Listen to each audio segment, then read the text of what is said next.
Este programa especial dedicado a los signos de resurrección y continuamos aquí para ver qué nos trae su excelencia en este espacio de las orientaciones que comparte como cada semana Monseñor Antonio Camilo González con nosotros. Excelencia. Me dirijo con cariño no solamente a ti que estás aquí conmigo, sino también al gran público de La Voz de María en este programa. Sobre todo, Los demás canales también. quizás le parezca extraño como seguir insistiendo en la resurrección. Pero es que este es el plato fuerte de la Exacto. iglesia en el tiempo de la Pascua. De modo que el misterio de Cristo también nos embarga a nosotros. Y como dice muy bien el apóstol San Pablo en su carta a los romanos, nosotros por el bautismo participamos de la muerte y de la resurrección de Jesús. Y como bautizados, pues morimos con Cristo al pecado y resucitamos una vida nueva como hijos de Dios. Para uno poder entender el sentido de la Pascua, naturalmente tiene uno que identificarse con Jesucristo. Para uno poder entender el misterio de la Pascua, uno necesita pues relacionarse con el Antiguo Testamento. La Pascua judía, Jesucristo celebró, vamos a decir, la Eucaristía en la Pascua judía, la última cena, en la Pascua judía, conmemorando la liberación del pueblo de Dios, que estaba sumido a la esclavitud en Egipto y que por iniciativa de Dios, Moisés asumió el compromiso de liberar a su pueblo. Y por eso la Pascua es el paso de la esclavitud a la libertad. Y lo pudiéramos aplicar también a la vida humana, que está esclavizado de un vicio, o de un pecado, o de una mala costumbre, pues uno tiene que liberarse. Y Cristo es el que libera, Cristo es el que rompe esas cadenas, como dice muy bien una canción de la iglesia. Cristo rompe las cadenas y nos da la libertad. La verdadera libertad está precisamente en el perdón y en la misericordia. Por tanto, Jesucristo ha resucitado. Cristo, una vez resucitado, ya no muere más, nos dice el Evangelio y nos dice San Pablo. Cristo, una vez resucitado, ya no muere más. Él resucita para vivir para siempre. Por ejemplo, en el caso de Lázaro, Jesucristo lo resucitó, pero después él murió otra vez. Pero Cristo resucitó para no morir jamás.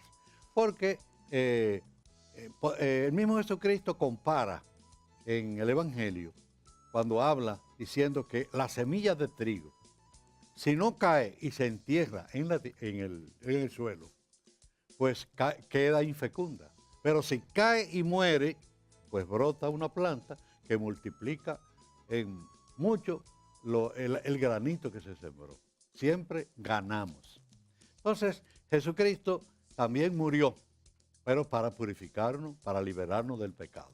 Por eso decimos que así como el pueblo de Dios, por la Pascua, en la Pascua, el paso de Dios, paso liberador, los libertó de la esclavitud y los hizo formar un pueblo y tuvieron que luchar mucho. Incluso después que salieron de la esclavitud de Egipto, el faraón le cayó atrás para destruirlo. Y entonces Moisés tuvo que defender al pueblo y incluso vino un momento como de tribulación para la sociedad, para el pueblo de Dios, porque veían atrás que venía el faraón y delante tenían el mar Rojo.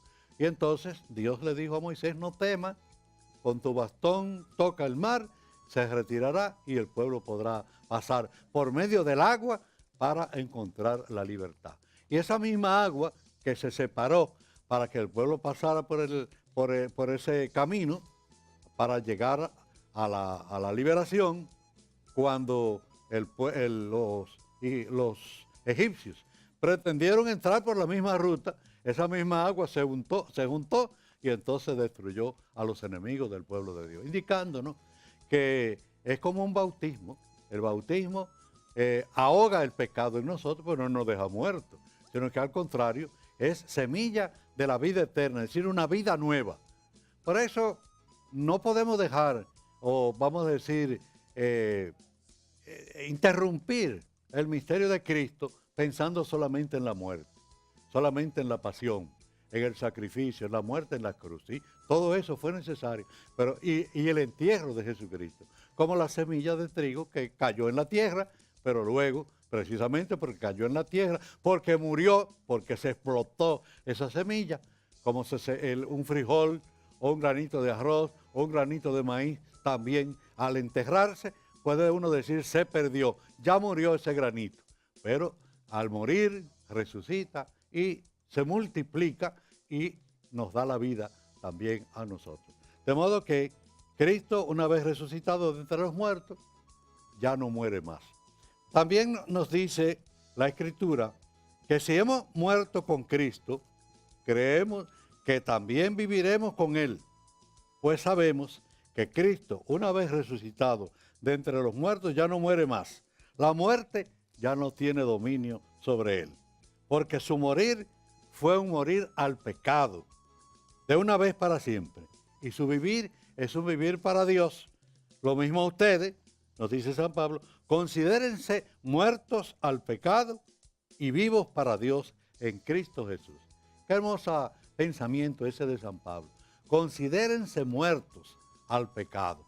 Ya cuando uno se muere, todo lo negativo de aquí se queda. Pero no nos morimos, sino que resucitamos. Y entonces a una vida nueva. Por eso el ser humano tiene ese deseo de vivir. Nadie se quiere morir. Sí. Los jóvenes, ni los niños, ni las personas adultas, ni los viejitos que están moribundos se quieren morir. ¿Por qué? Porque Dios dejó en nosotros ese deseo de vivir. Y solamente Dios lo colma cuando uno resucita por medio del bautismo y por medio del arrepentimiento. Uno se convierte otra vez a Dios, entonces uno se siente lleno de la gracia de Dios, servidor de la gracia de Dios. Bueno, monseñor, qué interesante esto que usted quiere compartir, que ha compartido con nosotros en torno a este tema muy interesante de la resurrección, que es el sentido de nuestra fe. Naturalmente, si Cristo muere y se queda muerto, pues entonces en vano. Como lo dice la misma Escritura, seríamos los más tontos de la humanidad y no tendríamos ninguna trascendencia. Exactamente. Pero Cristo ha resucitado. Exactamente, verdaderamente resucitó, aleluya, aleluya.